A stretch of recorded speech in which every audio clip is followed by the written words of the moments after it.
ਵਾਹਿਗੁਰੂ ਜੀ ਕਾ ਖਾਲਸਾ ਵਾਹਿਗੁਰੂ ਜੀ ਕੀ ਫਤਿਹ। ਗੁਰਪਿਆਰਿਓ, ਤਕਰੀਬਨ 35 ਸਾਲਾਂ ਬਾਅਦ ਭਾਰਤ ਦੀ ਐਜੂਕੇਸ਼ਨ ਪਾਲਿਸੀ ਬਦਲੀ ਗਈ ਹੈ, ਜਿਸ ਨੂੰ ਬਦਲਣ ਦੇ ਨਾਲ ਸਿੱਖਿਆ ਦਾ ਮਿਆਰ ਜਿੱਥੇ ਉੱਚਾ ਹੋਵੇਗਾ ਉੱਥੇ ਹੀ ਕਈ ਤਰ੍ਹਾਂ ਦੀਆਂ ਤਬਦੀਲੀਆਂ ਵੀ ਹੁਣ ਐਜੂਕੇਸ਼ਨ ਸਿਸਟਮ ਦੇ ਵਿੱਚ ਨਜ਼ਰ ਆਉਣਗੀਆਂ। ਆਖਿਰ ਕੀ ਨੇ ਇਹ ਤਬਦੀਲੀਆਂ ਤੇ ਕੀ ਨਵੀਂ ਪੀੜ੍ਹੀ ਨਵੀਂ ਪਨੀਰੀ ਉੱਤੇ ਇਸ ਐਜੂਕੇਸ਼ਨ ਸਿਸਟਮ ਨੂੰ, ਇਸ ਐਜੂਕੇਸ਼ਨ ਪਾਲਿਸੀ ਨੂੰ ਤਬਦੀਲ ਕਰਨ ਦਾ ਪ੍ਰਭਾਵ ਹੋਵੇਗਾ, ਕੀ ਫਾਇਦੇ ਹੋਣਗੇ, ਤੁਹਾਨੂੰ ਦੱਸ ਰਹੇ ਨੇ ਸੰਖੇਪ ਵਿੱਚ ਡਾਕਟਰ ਅਮਨਦੀਪ ਸਿੰਘ ਬਰਾੜ। ਸਤਿ ਸ਼੍ਰੀ ਅਕਾਲ ਜੀ।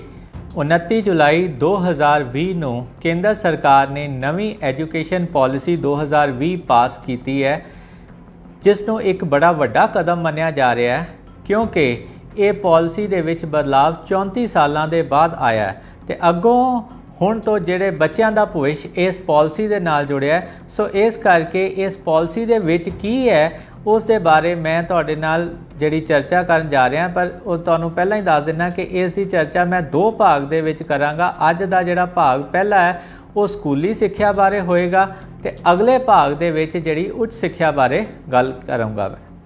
ਸੋ ਜੇ ਸਭ ਤੋਂ ਪਹਿਲਾਂ ਤਾਂ ਤੁਹਾਨੂੰ ਇਹ ਦੱਸ ਦਿਆਂ ਕਿ ਜਿਹੜੀ ਪਾਲਿਸੀ ਪਾਸ ਹੋਣ ਨਾਲ HRD ਮਿਨਿਸਟਰੀ ਯਾਨੀ ਕਿ ਹਿਊਮਨ ਰਿਸੋਰਸ ਡਿਵੈਲਪਮੈਂਟ ਮਿਨਿਸਟਰੀ ਦਾ ਨਾਮ ਬਦਲ ਕੇ ਐਜੂਕੇਸ਼ਨ ਮਿਨਿਸਟਰੀ ਕਰ ਦਿੱਤਾ ਗਿਆ ਹੈ। ਜੋ 34 ਸਾਲ ਪਹਿਲਾਂ ਨਾਮ ਸੀ, ਅਸੀਂ ਵਾਪਸ ਉਹੀ ਨਾਮ ਰੱਖਿਆ ਐਜੂਕੇਸ਼ਨ ਮਿਨਿਸਟਰੀ। ਖੈਰ, ਸੰਸਥਾ ਆਪਣੇ ਕਾਰਜਸ਼ੈਲੀ ਤੋਂ ਜਾਣੀ ਜਾਂਦੀ ਹੈ, ਨਾਮ ਕੋਈ ਵੀ ਹੋਵੇ, ਨਾਮ ਦੇ ਵਿੱਚ ਕੀ ਹੈ। ਸੋ ਅੱਜ ਅਸੀਂ ਮੇਨ ਗੱਲ ਕਰਦੇ ਹਾਂ ਕਿ ਇਸ ਪਾਲਿਸੀ ਦੇ ਵਿੱਚ ਕੀ ਲਿਆਂਦਾ ਗਿਆ। ਸਭ ਤੋਂ ਪਹਿਲੀ ਗੱਲ ਤਾਂ 10+2 ਸਿਸਟਮ ਜਿਹੜਾ ਚੱਲ ਰਿਹਾ ਸੀਗਾ ਉਹ ਖਤਮ ਕਰਕੇ 5+3+3+4 ਸਿਸਟਮ ਨੂੰ ਲਾਗੂ ਕੀਤਾ ਗਿਆ ਹੈ। ਸੋ ਇਹ ਸਿਸਟਮ ਕੀ ਹੈ?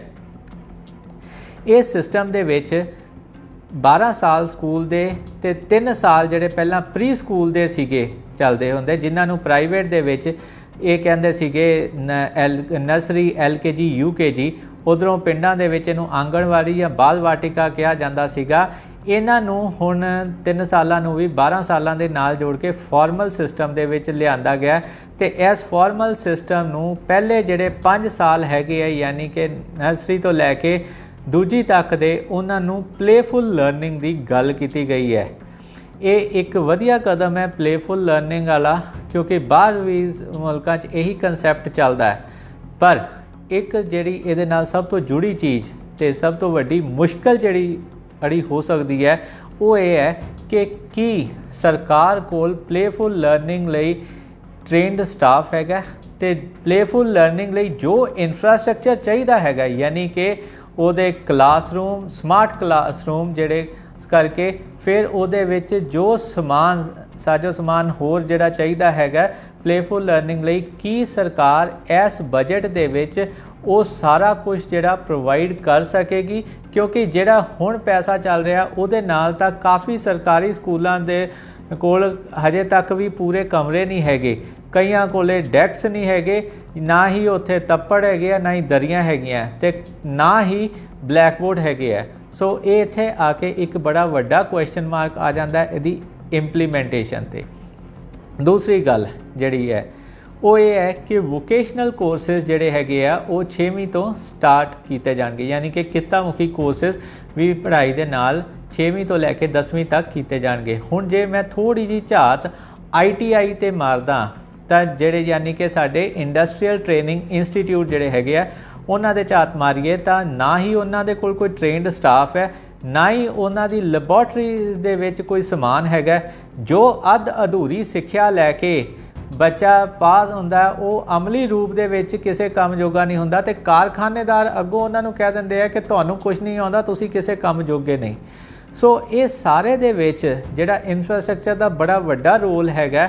ਤੇ ਹੁਣ ਜੇ ਅਸੀਂ ਇਹ ਗੱਲ ਕਰੀਏ ਕਿ ਕੀ ਸਰਕਾਰ ਇਹ ਇਨਫਰਾਸਟ੍ਰਕਚਰ ਕਰ ਸਕਦੀ ਹੈ ਪੂਰਾ ਸਕੂਲਾਂ ਦੇ ਵਿੱਚ, ਕਿਉਂਕਿ ਅਦਰਵਾਈਜ਼ ਕੀ ਹੋਣਾ ਕਿ ਇਹ ਸਾਰਾ ਕੁਝ ਕਾਗਜ਼ੀ ਰੂਪਾਂ ਦੇ ਵਿੱਚ ਹੀ ਰਹਿ ਜਾਣਾ, ਕਾਗਜ਼ੀ ਕਾਰਵਾਈ ਹੀ ਬਣ ਕੇ ਰਹਿ ਜਾਏਗੀ। ਸੋ ਜੇ ਅਸੀਂ ਇਹਨੂੰ ਦੇਖਦੇ ਹਾਂ ਕਿ ਜੇ ਇੱਕ ਵੋਕੇਸ਼ਨਲ ਕੋਰਸ ਚਲਾਉਣਾ ਹੈ, ਯਾਨੀ ਕਿ ਇੱਕ ਵੋਕੇਸ਼ਨਲ ਕੋਰਸ ਚਲਾਉਣ ਲਈ ਇੱਕ ਅਧਿਆਪਕ, ਇੱਕ ਟੈਕਨੀਸ਼ੀਅਨ ਚਾਹੀਦਾ ਹੈ ਤੇ ਜੇ ਇੱਕ ਸਕੂਲ ਦੇ ਵਿੱਚ 6 ਵੋਕੇਸ਼ਨਲ ਕੋਰਸ ਚੱਲਦੇ ਹਨ ਤਾਂ ਯਾਨੀ ਕਿ ਜਿਹੜੇ ਹੈਗੇ ਆ ਉਹ ਘੱਟੋ ਘੱਟ 12 ਨਵੇਂ ਮੈਂਬਰਾਂ ਦੀ ਭਰਤੀ ਕਰਨੀ ਪੈਂਦੀ ਹੈ, ਸਟਾਫ ਮੈਂਬਰ ਰੱਖਣੇ ਪੈਣੇ ਆ, 6 ਲੈਬੋਰਟਰੀਆਂ ਬਣਨੀਆਂ, ਫਿਰ ਉਹਨਾਂ ਦੇ ਵਿੱਚ ਸਾਜੋ ਸਮਾਨ ਜਿਹੜਾ ਰੱਖਿਆ ਜਾਣਾ ਹੈ।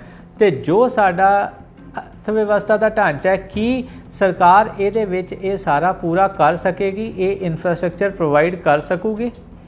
इस दे नाल ही गल आउंदी है जदों प्लेफुल लर्निंग दी ते इंटरैक्टिव लर्निंग दी, तो यदा मतलब है कि जिहड़ी स्टूडेंट टीचर रेशो होर घटेगी। असी तो पहला ही स्टूडेंट टीचर रेशो पूरी नहीं कर पाते, साडे तां गैप काफ़ी है क्योंकि सरकार दीयां नवीं भर्तियां नहीं हो रही। प्राइवेट वाले कहंदे ने कि सानू इन्ने स्टूडेंट बदले एक टीचर वारा नहीं खाता। सो इस तरीके दे विच तां गैप पहला ही ज़्यादा है, तो हुण जदों ये होर घटेगी तो उदों इस दे विच की होएगा कि सरकार इस ढांचे लई तैयार हैगी है कि जो अर्थ व्यवस्था साडी चल रही है, खास करके नोटबंदी तो बाद GST ते करोना तो बाद जो इकनॉमिक कंडीशन है उहदे विच ये सारा कुछ होना पॉसीबल लगता है। सगों स्कूलों के विच एनवायरमेंटल साइंस वर्गे सबजैक्ट, एनवायरमेंटल साइंस तो मेरा भाव हैगा कि जिहड़े सबजैक्ट उन्होंने वातावरण बारे उदों अपने आले दुआले बारे दसन, उहदे नाल ही एक सबजैक्ट उन्होंने रोज़मर्रा की जिंदगी बारे दसे, वो भी लाना चाहिए जिहदे विच उन्होंने ये पता लगे कि सरकारां पंचायतां किवें चुनियां जांदियां, देश का प्रबंधकी ढांचा किवें चल रहा है, तो आम बंदे लई किहड़ी सरकारी सहूलतां मिल रही हैं, तो फिर नाल बीमा योजना की है, किहड़ियां पॉलिसियां चलदियां हैं, तो किवें वो लैणियां पैंदियां, ते किवें उहदा फायदा की है, इवें पेंशन का की फायदा हैगा। इस दे नाल ही उन्होंने बैंक खाता खोलण बारे की डॉकूमेंट चाहिए हैं, तो किहड़े फॉर्म भरने हैं, ड्राइविंग लाइसेंस लैना तो किहड़ा फॉर्म भरना है तो जमा करवाना है, इस सारियां चीज़ां बारे ना चाहिए। क्योंकि काफ़ी बच्चे कई बारी स्कूल तो बाद अगे पढ़ाई नहीं कंटिन्यू कर सकते, कोई भी कारण करके, पर बच्चे नूं वो सारी चीज़ का पता होवे जो उन्होंने बाद विच रोज़मर्रा की लोड़ विच आउणी है। क्योंकि अज भी हालात ये हैगे कि काफ़ी ग्रैजुएट्स इहो जे भी है साडे देश दे विच जिहड़े कि आपदा फॉर्म नहीं भर सकते, तो अर्जी नवीस तो फॉर्म भरवाउंदे हन। इस दे नाल एक होर चीज़ आई है कि जिहड़ी पढ़ाई हैगी है खास करके 5वीं तक वो जिहड़ी है माँ बोली दे विच रीजनल लैंग्वेज कराई जाए। मेरे हिसाब नाल जिहड़ी हैगी है बच्चे नूं तीनों भाषावां आउणियां बहुत जरूरी है। वो 3 भाषावां हैगियां माँ बोली, राष्ट्र भाषा अते जिहड़ी हैगी है विश्व भाषा अंग्रेजी। तो प्राइवेट स्कूल दे विच ये तीनों भाषावां पहली जमात तो ही लाजमी कर दित्तियां जांदियां हन। सो सरकारी स्कूलों नूं भी यही फार्मूला अपनाना चाहिए है कि इनू पहली जमात तो ही सारियां भाषावां लागू करके आखिर तक जिहड़ी 10वीं तक इन्हां नूं लैके जाया जाए, क्योंकि बच्चा नूं हर तरीके की भाषा दे विच कूल होवे ताकि वो अपने सूबे देश या विदेश दे विच खुल के अपना विचार वटांदरा कर सके। इस दे नाल जिहड़ी सब तो वड्डी चीज़ होर आई है कि हुण जिहड़ा हैगा 10वीं तो बाद जो स्ट्रीम सिस्टम चल रहा है, यानी कि आर्ट्स कॉमर्स साइंस, ये स्ट्रीम सिस्टम ख़त्म कर दिता है। तो बच्चे कोई भी सबजैक्ट यानी कि बायोलॉजी नाल अकाउंटेंसी भी पढ़ सकता है, हिस्टरी भी पढ़ सकता है, जो बच्चे की मर्जी है वो पढ़ सकता है। पर इस दे उत्ते हजे पूरी क्लैरिटी नहीं आई, क्योंकि पॉलिसी दे विच कहा गया है कि पूल क्रिएट किए जाएंगे। हुण पूल किवें क्रिएट किए जाते हैं, की हुंदा उस पूल च, उस बारे पॉलिसी दे विच कुछ नहीं आया हैगा, वो आने वाला समा ही दसेगा। इस दे नाल एक होर तर्क भी आया कि बोर्ड एग्जाम्स नूं ईजी करना है, वो किस तरह करना है, उहदे विच भी पॉलिसी दे विच कोई क्लैरिटी नहीं हैगी। वो आने वाले समय दे विच ही पता लगूगा किस तरह करते हैं। पर पेपरां नूं लैके 2 चीज़ां आईयां हन कि 5वीं अते 8वीं दे पेपर होणगे ते बाकी क्लासां लई परख दा सिस्टम चलूगा, यानी कि टीचर अपनी असैसमेंट करके लाउणगे कि बच्चे ने की कुछ सीखिया ते किवें उहनूं अपलाई करदा है। बच्चा सैल्फ असैसमेंट स्वयं असैसमेंट जिहड़ी हैगी है वो करेगा, तो एक उहदे नाल बच्चे उहदी असैसमेंट करके देणगे, उहदे ते उहदा रिपोर्ट कार्ड तैयार होएगा। ये गल कहण नूं तां बड़ी चंगी लगदी है, बट इहदी इंप्लीमेंटेशन दे विच काफ़ी दिक्कत आऊगी। एक सब तो वड्डी गल आ रही है वो हैगी है इनदी इंप्लीमेंटेशन नूं लैके बजट नाल जुड़ी हुई। कि पॉलिसी दे विच कहा गया है कि जिहड़ा बजट है वो 4% तो लैके 6% ताईं GDP का पड़ादा तरीके नाल रखा जाएगा। पर जे मैं अज की गल करदा हाँ तो बजट जिहड़ा 2021 का ही रखा गया है वो GDP का सिर्फ 0.5% ही है। यानी कि आने वाले 5-10 सालों विच तां ये बजट मुश्किल ही नहीं नामुमकिन लगता है। तो जे सरकार कोल साधन ही नहीं हैगे तो फिर ये पॉलिसी सिर्फ प्राइवेट ही लागू हो सकती है। तो प्राइवेट दी फीस भरना कोई सौखी गल नहीं हैगी। यानी कि साडी आबादी का काफ़ी दा हिस्सा जिहड़ा हैगा अपने बच्चों नूं चंगी सिक्ख्या नहीं दे पाएगा।